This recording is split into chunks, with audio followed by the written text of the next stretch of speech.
قوم امیر علیہ السلام، نہج البلاغہ۔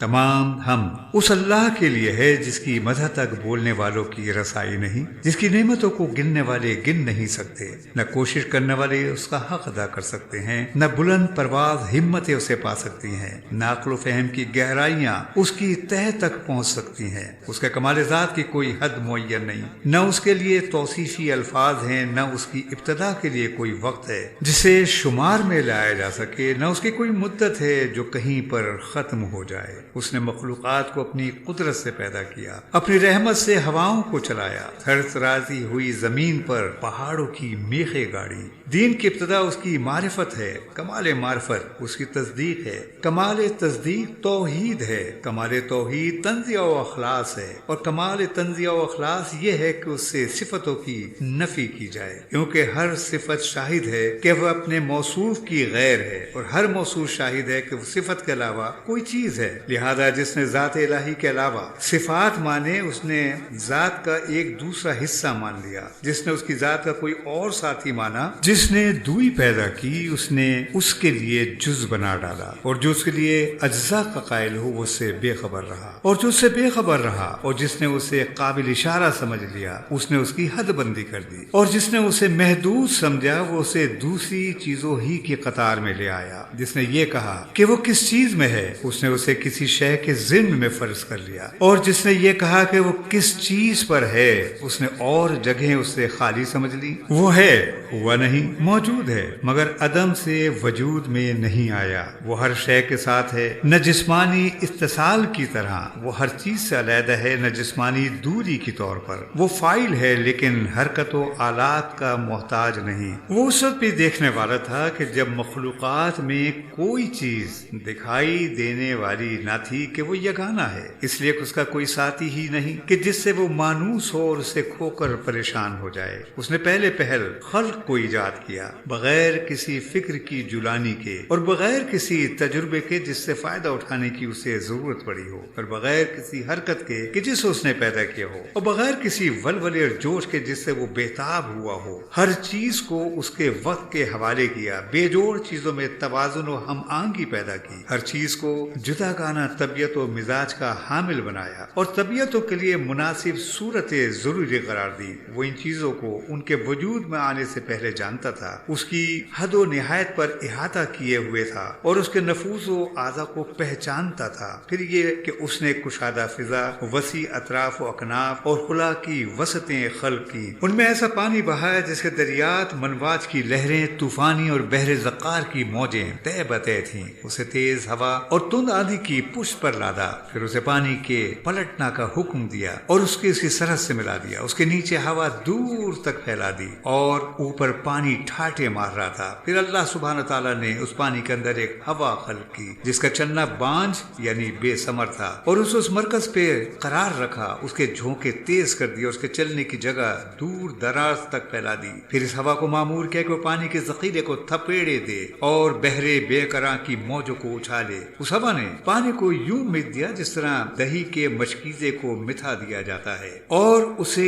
ڈھکیلتی ہوئی تیزی سے چلی جس طرح خالی فضا میں چلتی ہے، اور پانی کے ابتدائی حصے کے نیچے آنے والے آسمان کو رکی ہوئی موج کی طرح بنایا، اور اوپر والے آسمان کو محفوظ چھت اور بلند عمارت کی صورت میں اس طرح قائم کیا کہ نہ ستونوں کے سہارے کی حاجت تھی، نہ بندھنوں سے جوڑنے کی ضرورت۔ پھر ان ستاروں کی سج دھج اور روشن تاروں کی چمک دمک سے آراستہ کیا، اور ان میں زوپا چراغ اور جگمگاتا چاند روا کیا جو گھومنے والے فلک، چلتی پھرتی چھت اور جنبش کھانے والی لو میں ہے۔ پھر خداوند عالم نے بلند آسمانوں کے درمیان شگاف پیدا کیے اور ان کی وسعتوں کو طرح طرح کے فرشتوں سے بھر دیا۔ کچھ ان میں سربسجود ہیں جو رکو نہیں کرتے، کچھ رکو میں ہیں جو اپنی جگہ چھوڑتے، اور کچھ پاکیزگی بیان کر رہے ہیں جو اکتاتے نہیں۔ یہ ان کی آنکھوں میں نیند نہیں آتی، نہ ان کی عقلوں میں بھول چک پیدا ہوتی ہوتی ہے، نہ ان کے بدلوں میں سستی و کاہلی آتی ہے، نہ ان پر نسیان کی غفلت طاری ہوتی ہے۔ ان میں کچھ تو وحی الہی کے امین، اس کے رسولوں کی طرف پیغام رسانی کے لیے زبان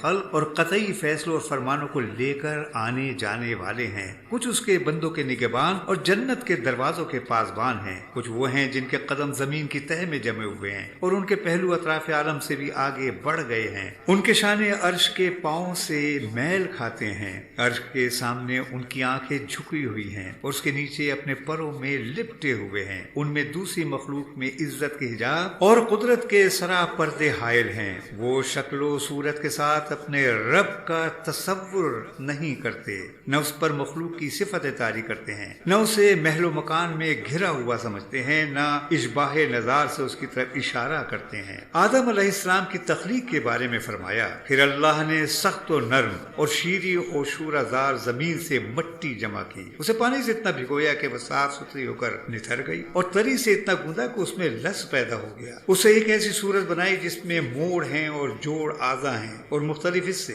اسے یہاں تک سکھایا کہ وہ خود تھم سکی اور اتنا سخت کیا وہ کھنکھنانے لگی، ایک وقت معین اور مدت معلوم تک اسے یوں ہی رہنے دیا اور پھر اس میں روح پھونک دی، تو ویسے انسان کی صورت میں کھڑی ہوئی جو قوائے ذہنی کو حرکت دینے والا، فکری حرکات سے تصرف کرنے والا، اعضاء و جوارح سے خدمت لینے والا اور ہاتھ پیروں کو چلانے والا ہے، اور ایسی شناخت کا مالک ہے جس سے حق و باطل میں تمیز کرتا ہے اور مختلف مزوں، بوؤں، رنگوں اور جنسوں میں فرق کرتا ہے، خود رنگ رنگ کی مٹی اور ملتی جلتی ہی موافق چیزوں اور مخالف ضدوں اور متضاد خطوں سے اس کا خمیر ہوا ہے، یعنی گرمی، سردی، تری، خشکی کا پیکر ہے۔ پھر اللہ نے فرشتوں سے چاہا کہ وہ اس کی سونپی ہوئی ودیعت ادا کریں اور اس کے بیان وصیت کو پورا کریں جو سجدہ آدم کے حکم کو تسلیم کرنے اور ان کی بزرگی کے سامنے تواضع و فروتنی کے لیے تھا، اس لیے اللہ نے کہا آدم کو سجدہ کرو، ابلیس کے سوا سب نے سجدہ کیا، اسے عصیبت نے گھیر لیا، بدبختی اس پر چھا گئی، آگ سے پیدا ہونے کی وجہ سے اپنے کو بزرگ و برتر سمجھا اور کھنکھناتی ہوئی مٹی کی مخلوق کو ذلیل جانا۔ اللہ نے اسے مہلت دی تاکہ وہ پورے طور پر غضب کا مستحق بن جائے اور بنی آدم کی آزمائش پائے تکمیل تک پہنچے اور وعدہ پورا ہو جائے۔ چنانچہ اللہ نے اسے کہا کہ تجھے وقت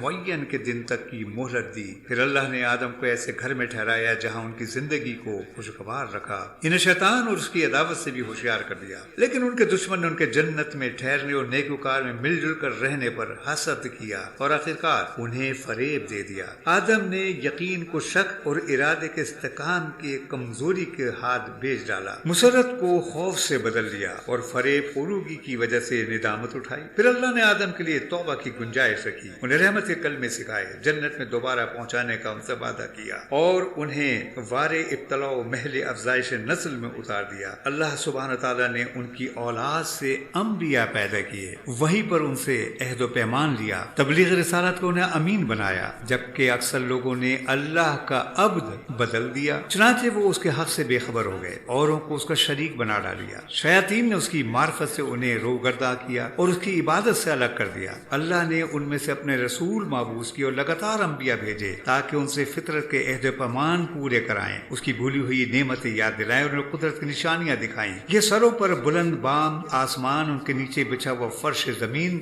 زندہ رکھنے والا سامان معیشت، فنا کرنے والی اجربی، بوڑھا کر دینے والی بیماریاں اور پے در پے آنے والے حادثے۔ اللہ سبحانہ تعالیٰ نے اپنی مخلوق کو بغیر کسی فرض ستادہ پیمبر یا آسمانی کتب یا دلیل قطعی یا طریق روشن کے کبھی یوں ہی نہیں چھوڑا۔ ایسے رسول جنہیں تعداد کی کمی اور جھٹلانے والوں کی کثرت درماندہ و عاجز نہیں کرتی تھی، ان میں کوئی سابق تھا جس نے بعد میں آنے والے کا نام و نشان بتایا، کوئی بعد میں آیا جس سے پہلے پہنچوا چکا تھا۔ اسی طرح مدتیں گزرتی گئیں، زمانے بیت گئے، باپ داداؤں کی جگہ پر ان کی اولادیں بس گئی، یہاں تک کہ اللہ سبحانہ تعالیٰ نے ایفائے عہد و تمام نبوت کے لیے محمد صلی اللہ علیہ وآلہ وسلم کو مبعوث کیا، جس کے مطابق نبیوں سے عہد و پیمان لیا جا چکا تھا، جن کے علامات ظہور مشہور عالم ولادت مبارک و مسعود تھا۔ اس وقت زمین پر بسنے والوں کے مسلک جدا جدا، خواہش متفرق و پراگندہ اور راہیں الگ الگ، یوں کہ کچھ اللہ کو مخلوق سے تشبیہ دیتے، کچھ اس کے ناموں کو بگاڑ دیتے، کچھ اسے چھوڑ کر اوروں کی طرف اشارہ کرتے تھے۔ خداوند عالم نے آپ کی وجہ سے انہیں گمراہی سے ہدایت کی راہ پر لگایا اور آپ کے وجود سے انہیں جہالت سے چھڑایا۔ پھر اللہ سبحانہ تعالیٰ نے محمد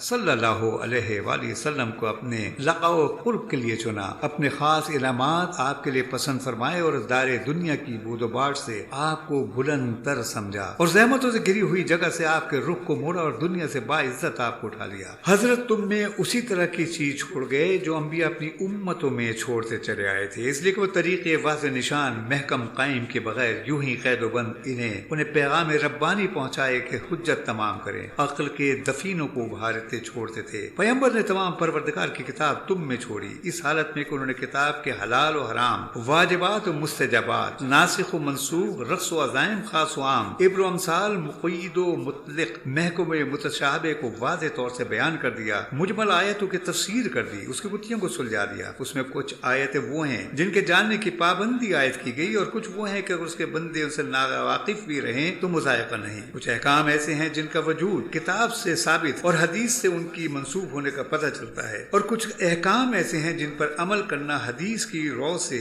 واجب ہے لیکن کتاب میں ان کے ترک کی اجازت ہے۔ اس کتاب میں بعض واجبات ایسے ہیں جن کا وجوب وقت سے وابستہ ہے اور زمانہ آئندہ میں ان کا وجوب برطرف ہو جاتا ہے۔ قرآن کے محرمات میں بھی تفریق ہے، کچھ کبیرہ ہیں جن کے لیے آتش جہنم کی دھمکیاں ہیں اور کچھ صغیرہ ہیں جن کے مغفرت کے توقعات پیدا کیے گئے ہیں۔ کچھ اعمال ایسے ہیں جن کا تھوڑا سا حصہ بھی مقبول ہو جائے اور زیادہ سے زیادہ اضافی گنجائش رکھی ہے۔ اسی خطبے میں حج کے سلسلے میں فرمایا، اللہ نے اپنے گھر کا حج تم پر واجب کیا جسے لوگوں کا قبلہ بنایا ہے، جہاں لوگ اس طرح کھچ کر آتے ہیں جس طرح پیاسے حیوان پانی کی طرف، اور اس طرح وارفتگی سے بڑھتے ہیں جس طرح کبوتر اپنے آشیانوں کی جانب۔ اللہ جل جلالہ نے اس کو اپنی عظمت کے سامنے ان کی فروتنی واضح اور اپنی عزت کے اعتراف کا نشانہ بنایا ہے۔ اس نے اپنی مخلوق میں سے سننے والے لوگ چن لیے جنہوں نے اس کی آواز پر لبیک کہی اور اس کے کلام کی تصدیق کی، اور وہ انبیاء کی جگہوں پر ٹھہرے، عرش پر طواف کرنے والے فرشتوں سے شباہت اختیار کی، وہ اپنی عبادت کی تجارت گاہ میں منفعتوں کو سمیٹتے ہیں اور اس کی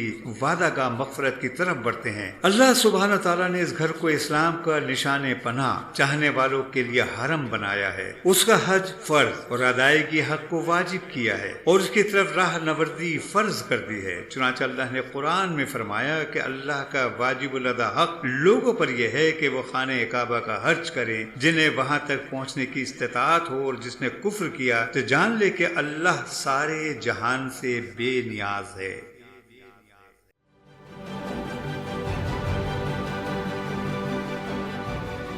عکس، سچائیوں اور حقائق کا عکس۔